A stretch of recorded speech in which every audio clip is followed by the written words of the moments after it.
नमस्कार, स्वागत है आपका 2024 चुनावी माहौल में। यहां हम आपको लाते हैं सबसे ताजा और गरम गरम चुनावी विषयों की चर्चा। आज के इस कार्यक्रम में हम बात करेंगे चुनावी रणनीति, राजनीतिक दलों की चुनौती और नागरिकों की अपेक्षाएं। तो देखिए चुनावी माहौल से जुड़ी कुछ खास खबरें।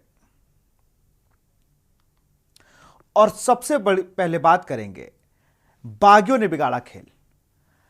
हिमाचल प्रदेश में सबसे बड़ा उलटफेर हुआ, जहां पर कांग्रेस की तरफ से क्रॉस वोटिंग की गई और भाजपा कांग्रेस शासित राज्य में जीत गई। वहां पर अभिषेक मनु सिंघवी चुनाव हार गए। वहां पे हर्ष महाजन चुनाव जीतते हैं, उसके बाद प्रेस कॉन्फ्रेंस करते हैं अभिषेक मनु सिंघवी और सुखविंदर सिंह सुक्खू, जिसके बाद अपनी हार बता दिया थी कि हम हार मान रहे हैं, हमने हार मान ली है और अब हम नहीं चाहते अब इसमें कुछ हो, क्योंकि जो चुनाव हुआ वो बहुत दिलचस्प था। 34 वोट दोनों तरफ थे। एक वोट जो बबलू विधायक थे, जिनकी तबीयत खराब थी, जो अस्पताल में भर्ती थे, वो आते हैं वोट डालने, लेकिन भारतीय जनता पार्टी उनका वोट निरस्त करा देती है, आपत्ति दायर करती है और उसके बाद उनका वोट निरस्त हो जाता है, जिसके बाद वोट बराबर हो जाते हैं। दोनों ही पक्ष 34 वोटों पे हो जाता है। तो फिर आपने सुना होगा लॉटरी का खेल, फिर वो लागू होता है और पर्ची निकाली जाती है, टॉस किया जाता है और भाजपा के हर्ष महाजन चुनाव जीत जाते हैं। इन सब के परे उत्तर प्रदेश में 10 राज्यसभा सीटों पर 11 उम्मीदवार अपनी किस्मत आजमा रहे थे।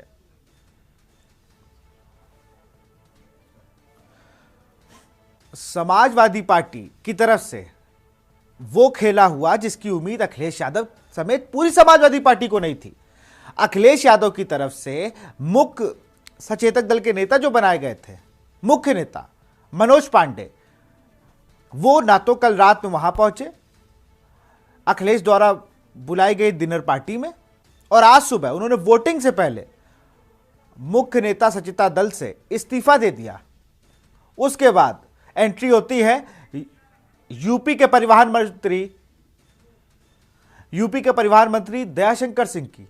वो जाते हैं लेने, और वहां पर जो बातें दयाशंकर सिंह कहते हैं वो बहुत ही सुननेदायक होती है। वो कहते हैं कि प्रधानमंत्री नरेंद्र मोदी की नीतियों से प्रभावित हुए हैं मनोज पांडे, उनके अंदर सनातन धर्म को लेकर आस्था है, वो श्री राम के भक्त हैं, और कह के लेके चले जाते हैं। राकेश पांडे और अभय प्रताप सिंह वो आदमी जिसको मुलायम सिंह ने नेता बनाया, लेकिन आज उनका भी मन परिवर्तन हो गया। राकेश पांडे का तो कुछ कह ही नहीं सकते, क्योंकि उनके बेटे बसपा से सांसद हुआ करते थे अंबेडकर नगर के, जलालपुर से ये विधायक हैं। अंबेडकर नगर गए, बसपा से सांसद हुए रितेश पांडे, 2 दिन पहले भारतीय जनता पार्टी को शामिल हो गए। तो सब लोग कयास लगा ही रहे थे कि अब राकेश पांडे क्यों ही वोट देंगे, क्योंकि अब तो सुबह किसी पत्रकार ने पूछा भी कि क्या हुआ, कि लड़का गया तो आप भी जाएंगे क्या, तो उनका मैं क्यों जाऊंगा, ये उनकी अपनी सोच है। और तो इस तरीके की जो भूमिका थी वो लगातार बन रही थी। हमारे साथ सुबह से इस खबर पर बने हुए हैं, नजर बनाए रखे हुए हैं संदीप मिश्रा लखनऊ से, अभी भी वो बीजेपी कार्यालय में मौजूद हैं, और विनोद गुप्ता हमारे हिमाचल प्रदेश के ब्यूरो चीफ है। विनोद जी, एक सबसे अलग वाकया हुआ, हिमाचल जो पूरा एरिया है पंचकुला, वहां से ज़्यादा दूरी नहीं है जहां पर वोटिंग होनी थी, ऐसा मेरे साथी बता रहे हैं मुझे। वहां पर पहले कहा गया सीआरपीएफ ने हमारे विधायकों को डिटेन कर लिया है, उसके बाद कहते हैं कि पंचकुला से पुलिस आई और मेरे विधायकों को लेकर चली गई। सुक्खू, क्या सुखविंदर सिंह सुक्खू सरकार में अपने विधायकों को बचाने के लिए कोई खास प्लान नहीं था? क्या ओवर कॉन्फिडेंस कांग्रेस को ले गया? क्या जिस तरीके से वो एक बीमार विधायक को एयरलिफ्ट कर सकते हैं वोट डालने के लिए, क्या वो अपने विधायकों को सिक्योर नहीं कर पाए, जैसे कर्नाटक में डी कुमार ने किया? विनोद, हिमाचल के अंदर जो हुए खेला हुआ है, इसको ले लीजिए कि किसी को भनक नहीं थी, कांग्रेस को भनक नहीं थी। कांग्रेस भनक होने थी भी तो पर ओवर कॉन्फिडेंट थी। खुद सुबह जो कांग्रेस की अध्यक्ष है प्रतिभा सिंह, उन्होंने भी स्पष्ट कहा था कि हमारी सरकार जो है 1 महीने के अंदर शायद बदल सकती है, कुछ ना कुछ बदलाव आ सकता है, टूट सकती है। तो कहीं ना कहीं कांग्रेस के जो खुद जो अध्यक्ष है उसका ही बयान आ रहा है, और पिछले कुछ लंबे समय से जो है सुक्खू सरकार के जो, चाहे मंत्री की बात कर लो चाहे विधायकों की बात कर लो, उनका भी एक आरोप था कहीं ना कहीं, जब भी कोई, चाहे बीजेपी, सॉरी, जब कांग्रेस की मीटिंग हुआ करती थी या कांग्रेस का कोई कोई बैठक हुआ करती थी या कोई मंत्रिमंडल की बैठक होती थी, उसमें भी मंत्री भी और विधायक भी कहते थे, जब हमारे एरिया का कोई काम नहीं हो रहा, बार बार हमें कुछ, हमारे कहने पे कुछ बदलाव नहीं हो रहे, अधिकारी नहीं हमारी पसंद की आ जाते, तो कहीं ना कहीं शुरुआत से काफी लंबे समय से कांग्रेस के अंदर एक विवाद चल रहा था, खासकर सुक्खू को लेकर के। सुक्खू बड़े ही अपने कड़क अंदाज में काम कर रहे हैं, किसी के सुनते नहीं है, तो कहीं ना कहीं अंदेशा पुराना था, परंतु जो खुल के आया वो सुबह आज जो राज्यसभा के चुनाव है उसमें हुआ आया है। प्रतिभा सिंह का बयान सुबह सुबह आता है, सुक्खू का बयान आता है, सुक्खू कहते हैं कि हमारे पास 40 विधायक है, और हो सकता है कोई टूट गया तो फिर पता नहीं बीजेपी क्या करेगी, और वही चीज जो कयास पहले थे वो चीज साबित हुई, जिसमें जो 68 विधायक है, कहते हैं 25 जो है बीजेपी के हैं और 40 भारतीय जनता, 40 जो है कांग्रेस के हैं और 25 बीजेपी के हैं, और कुछ जो निर्दलीय विधायक है, तो टोटल 68 जो है बात कर ले हिमाचल के अंदर विधायक है। और जो वोटिंग होती है, जब वोटिंग होती है तो 34-34 का रेशो आता है, और रेशो का मतलब है 6 विधायक जो है कह लीजिए कि कांग्रेस के टूटते हैं और 3 निर्दलीय है, बीजेपी के समर्थन लेकिन में आते एक हैं। चीज और भी देखने लायक है विनोद, जिस तरीके से अगर बात करें हम कि सुबह सुबह प्रतिभा सिंह का बयान आता है कि हमारी सरकार गिर जाएगी, और प्रतिभा सिंह वही नेता है जिनको मुख्यमंत्री नहीं बनाने पर भी बड़ा बवाल हुआ था, क्योंकि भाई 8-10 विधायक की राजनीति तो वो करती हैं, ज्यादा विधायकों की भी करती हैं। लगातार ये बयान आ रहे थे, लोकसभा के लिए भी आ रहा था कि लोकसभा चुनाव नहीं, प्रदेश अध्यक्ष नहीं, तमाम मुद्दों को लेकर वो कहीं ना कहीं कांग्रेस से नाराज चल रहे थे। और आज जिस तरीके से बयान पहले प्रतिभा सिंह का आता है, फिर सुखविंदर सिंह सुक्खू का आता है कि हमारे पास 40 विधायक, अगर ये टूट गए तो फिर हम क्या करेंगे। तो विधायक के पास प्लान था, लेकिन मुख्यमंत्री के पास कोई बैकअप प्लान नहीं था। से मैंने आपको बताया कि हाँ, जो पहले चाहे वो कैबिनेट की मीटिंग होती हो, चाहे विधायकों की मीटिंग होती हो, चाहे वो कांग्रेस के किसी भी पार्टी की मीटिंग होती थी, उसमें भी विवाद उठता था, विधायक भी कहते थे कि हमारा एरिया काम नहीं हो रहा।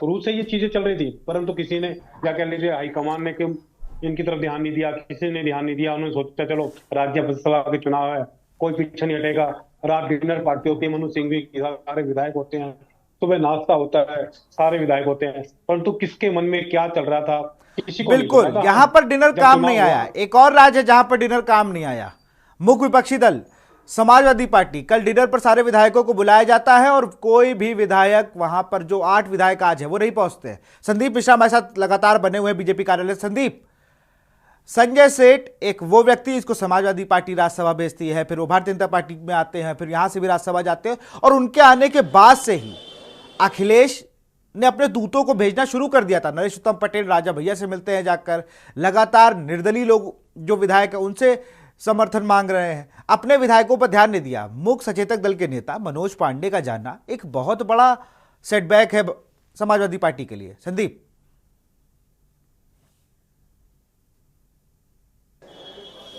विशाल, देखिए एक बात साफ है कि कहते हैं ना, कहावत है कि सारे घर देखते हैं और अपना घर नहीं देख पाते हैं। तो साफ है कि जिस तरीके से इन्होंने बहुत प्रयास किया, और इन्होंने सबसे ज़्यादा जो है, इन्होंने जो राजा भैया के पास जा करके ये मिले हैं, जा करके बातचीत किया, लेकिन वो शायद कुछ काम नहीं आया। हालांकि वो वोट बैंक जो है पूरी तरीके से वो भारतीय जनता पार्टी के खेमे में ही चली गई। लेकिन साफ है कि जिस तरीके से उन्होंने पहले से अपने आप को सतर्क करते, और या फिर अगर कह सकते थे कि एक तरफा अगर राजनीति अगर होती तो निश्चित तौर पे आज कुछ और चीजें निकल के सामने आती। लेकिन साफ है कि जिस तरीके से हम देख रहे हैं, समीकरण को देख रहे हैं, इस समीकरण में साफ तौर पे भारतीय जनता पार्टी ने जो मेहनत की थी, जो पहले से उसने जो दावे किए थे, वो पूरी तरह से सफल होते नजर आ रहे हैं। हम आज भारतीय जनता पार्टी के 8वें प्रत्याशी की अगर हम बात करते हैं, जो संजय सेठ के नाम पे उतरते आते हैं, संजय सेठ की अगर हम बात करें तो संजय सेठ एक बड़े बिजनेसमैन के रूप में आते थे, और इसके साथ ही साथ में अगर संजय सेठ की अगर बात करें तो लगातार उनकी छवि को लेकर के भी चर्चाएं बनी रही हैं। लेकिन सबसे इन सबको दूर करते हुए भारतीय जनता पार्टी ने आखिर अपना वो कैंडिडेट को जिताने में कामयाब हो गए, क्योंकि कहीं ना कहीं जिस तरीके से भारतीय जनता पार्टी वो चाहती थी कि 8वें प्रत्याशी को मैदान में उतारें और उस पर जीत हासिल करें, तो ऐसे में साफ है कि जिस तरीके से भारतीय जनता पार्टी जो एक मकसद था उनका वो उसमें पूरी तरीके से सफल होती नजर आ रही है। यानी कि अब साफ है कि समाजवादी पार्टी के 2 राज्यसभा जाएंगे और 8 प्रत्याशी जो है वो भारतीय जनता पार्टी के जाते हुए नजर आएंगे। लेकिन इन सबकी अगर हम तुलना बात करें कि जिस तरीके से लोकसभा के चुनाव की जो रणनीति है वो भी क्लियर होती ही नजर आ रही है, क्योंकि विशाल साफ है कि जिस तरीके से आने वाले समय में लोकसभा का चुनाव है और चुनाव को लेकर के अपने अपने प्रत्याशियों का उतारना है, क्योंकि इसी तरीके की तर्ज की अगर हम बात करें तो कैसे प्रत्याशियों को मैदान में उतारेंगे, इन प्रत्याशियों के दांव पर कैसे अपने आप को लड़ेंगे, तो तमाम ऐसी चीज़ें हैं जिन पर लेकर के चर्चाएं जो है चल रही हैं। लेकिन फिलहाल की भी बात करें, कुछ देर का इंतजार है जब डिक्लेयर हो जाएगा कि आखिर उनके 8 प्रत्याशी जो किस तरह मैदान में जीत करके नजर आते हैं। सबसे बड़ी बात कि अखिलेश यादव लगातार पीडीए कह रहे थे, यहाँ तो अगड़ों ने खेल बिगाड़ दिया और उनके बाद फिर पीडीए में भी फूट पड़ गई।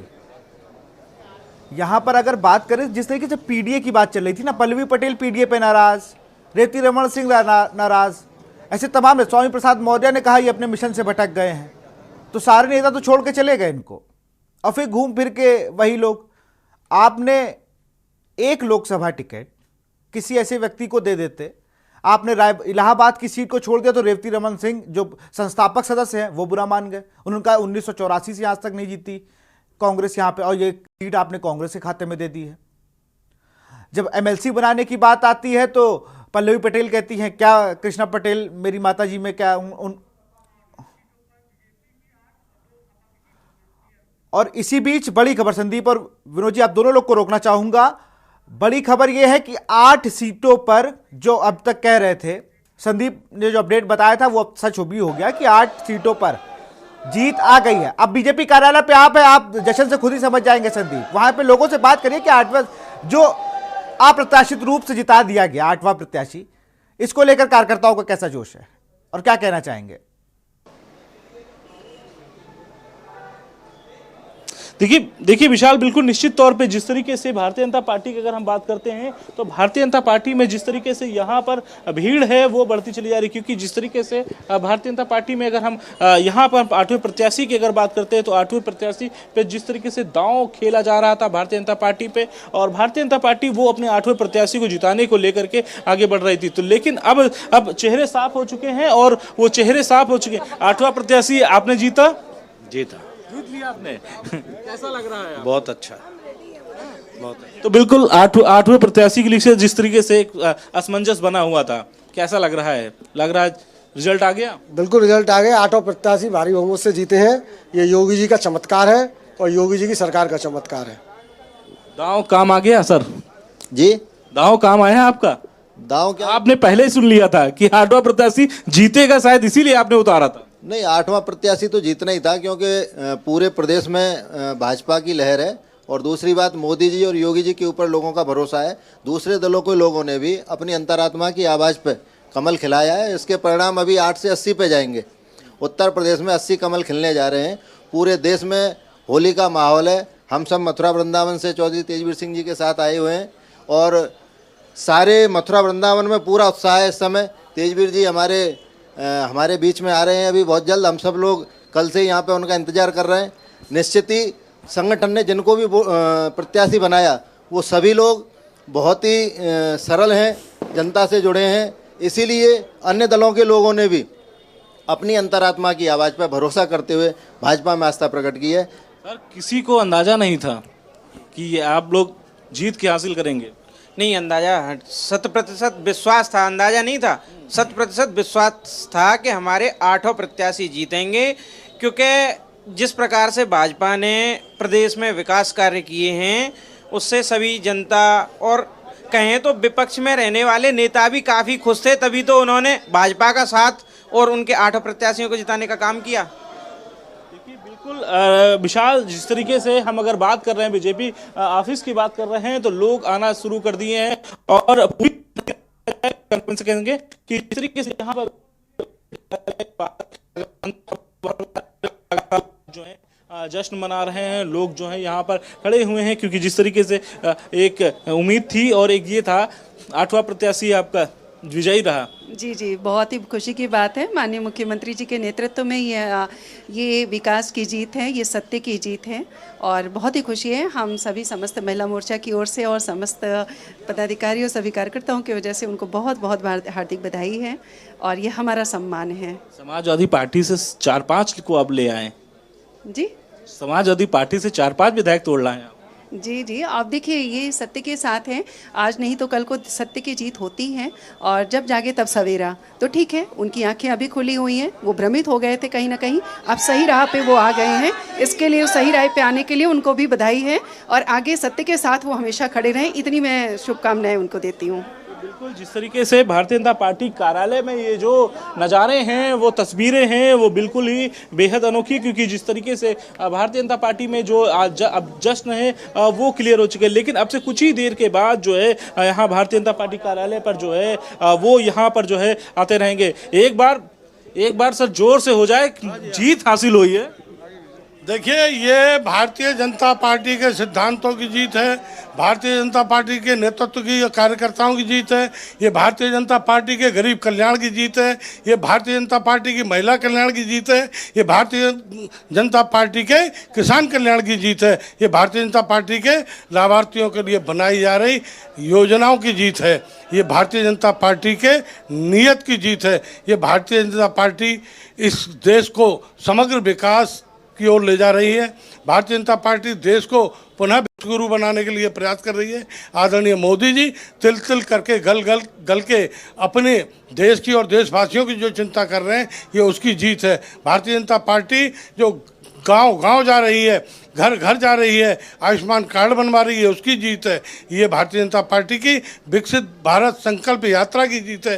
ये भारतीय जनता पार्टी के हमारे आदरणीय पंडित दीनदयाल उपाध्याय जी के जो सपने थे, अंत्योदय के सपने थे, उसको साकार करते हुए माननीय मोदी जी द्वारा अंतिम पायदान पर खड़े व्यक्ति की जो चिंता की जा रही है, उसकी जीत है। उनका मानना है कि जब तक देश के अंतिम पायदान पर खड़े व्यक्ति का विकास नहीं होगा, तब तक भारत विकसित नहीं बन सकता। ये उसकी जीत है।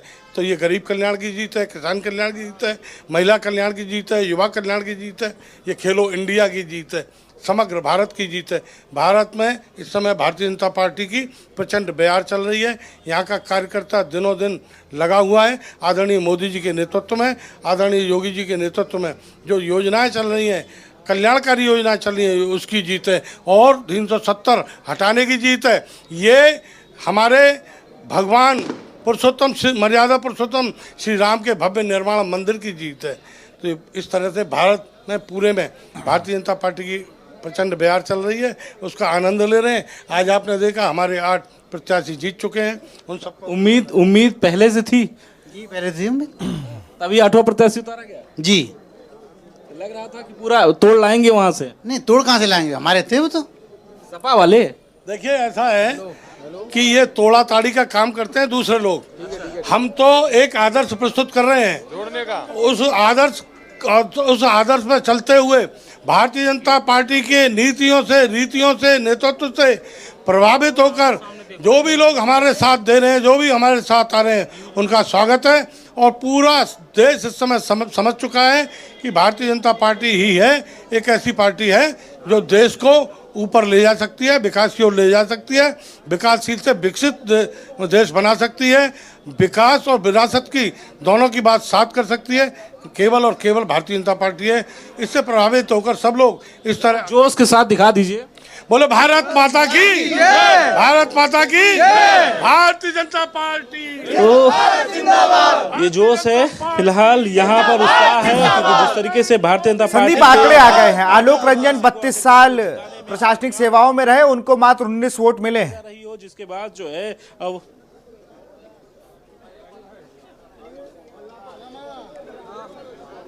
संदीप, आप हमें सुन पा रहे हैं?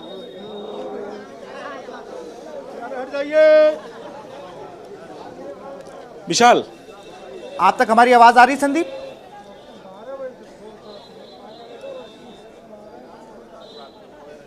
हाँ, आ रही है। बिल्कुल, मैं कह रहा हूं आलोक रंजन को मात्र 19 वोट मिले, संजय सेठ को 29 वोट मिले हैं। तो 32 साल तक प्रशासनिक सेवाओं में काम किया, उसके बाद एकदम से चुनाव आ गए, टिकट लिया, राज्यसभा का चुनाव लड़े, ये कॉन्सेप्ट क्या था, कहां से ये अखिलेश यादव के मन में आया कि पीडीए में आलोक रंजन को शामिल किया जाना चाहिए?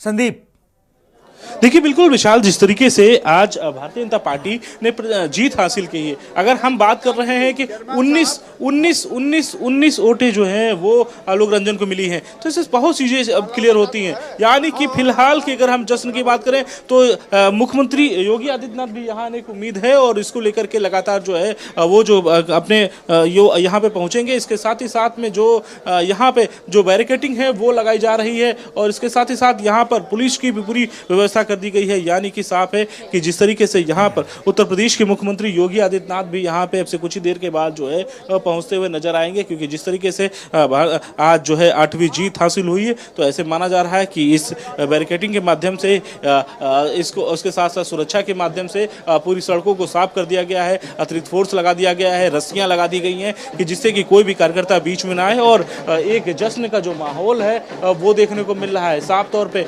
यहाँ पर चाहे बीजेपी कार्यालय के अंदर पूरी तरीके से लोग जो हैं ढोल नगाड़े के साथ में जो है यहाँ पहुँचने वाले हैं, क्योंकि कुछ ही देर के बाद जब अपने 8 प्रत्याशियों के साथ में यहाँ पर पहुँचेंगे तो निश्चित तौर पे क्या वो 8 विधायक भी यहाँ नजर आएंगे जिन्होंने क्रॉस वोटिंग की है समाजवादी पार्टी की ओर से? क्या वो भी नजर आएंगे यहाँ पे? ऐसी कोई जानकारी? देखिए बिल्कुल विशाल, हो सकता है, अंदाजा लगाया जा सकता है कि वो विधायक भी साथ में मौजूद हो, लेकिन अभी कहना उचित नहीं होगा, जल्दबाजी होगी, क्योंकि हम इंतजार कर रहे हैं कि उन सभी प्रत्याशियों का जो अभी विधानसभा में है, यानी कुछ ही देर के बाद जब भारतीय जनता पार्टी कार्यालय के अंदर जो प्रवेश करेंगे तो बहुत सी चीजें क्लियर होंगी। क्या वो जो जिन लोगों ने क्रॉस वोटिंग की है समाजवादी पार्टी तरफ विधायक रह करके, वो लोग भी यहाँ पहुंचेंगे, या फिर हम ये हम जानेंगे कि कैसे वो सिर्फ वही 8 प्रत्याशी आएंगे जिन्होंने राज्यसभा में जीत हासिल की है। तो उन तमाम चीजों को लेकर के अभी अटकलें जो है लगाई जा रही है, बिल्कुल अटकलें लगाई जा रही है और थोड़ी देर में स्थिति साफ हो जाएगी। सारे जो प्रत्याशी हैं वो कहीं ना कहीं कार्यालय पहुंचने लगेंगे। बहुत बहुत शुक्रिया संदीप आपका, और आप लगातार इस पे नजर बनाए रहिए। विनोद जी आपका भी बहुत बहुत शुक्रिया। तो 24 के चुनावी माहौल में हम बात कर रहे थे, बागियों ने खेल बिगाड़ा। हिमाचल प्रदेश में सरकार ही अल्पमत में आ गई है। अविश्वास प्रस्ताव लेके आएंगे जयराम ठाकुर सुक्खू सरकार के खिलाफ। तो देखना होगा क्या वो सरकार बचा पाते हैं, क्योंकि वो अपनी राज्यसभा की सीट नहीं बचा पाए हैं। अभिषेक मनु सिंघवी हार गए हैं। वहीं 8वें प्रत्याशी के तौर पर संजय सेठ को उतारा गया था यूपी में भारतीय जनता पार्टी की तरफ से। आलोक रंजन के खिलाफ उन्होंने जीत हासिल कर ली है। फिलहाल इस बुलेटिन में इतना ही। देख रहे हैं के न्यूज़ इंडिया। नमस्कार।